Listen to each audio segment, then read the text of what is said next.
Luluto tayo ngayon ng tinolang manok. At tag-ulan nga, kaya nga tinolang manok ang ating lulutuin para may sabaw. Ayan na, pakahanda ng mga ingredients natin, ha? Mga kababayan ko.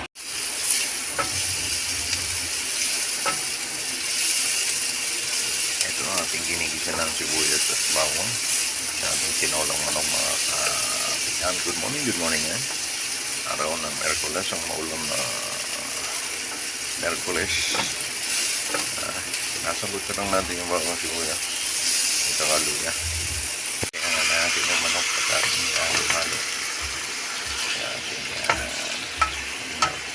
naglagay nga pala tayo ng margarine dyan. Halo natin yan. At nakukulaan muna natin ito. Bigyan na natin ito ng mga pampalasa. Palalabasin lang natin yung katas nito.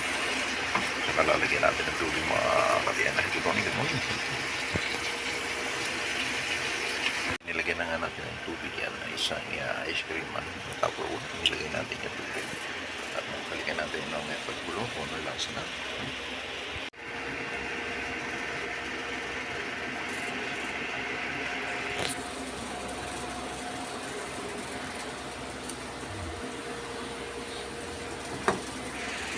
Nilagyan na nga natin yung sayote. Ano natin sayote nila natin sa tinolang manok, mga kaibigan, mga kapingan. Wala namang tinulang natin yung sayote. So, ating tinolang manok.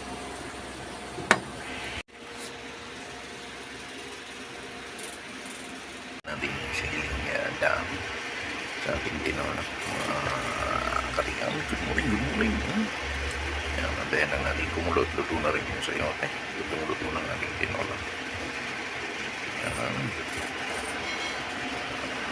Gawin natin ang ating tinolang manok. Yan. Ito na ngayon yung tinola natin. Nilagay na natin sa ating mga lagay para ating tinta na sa ating mga customer.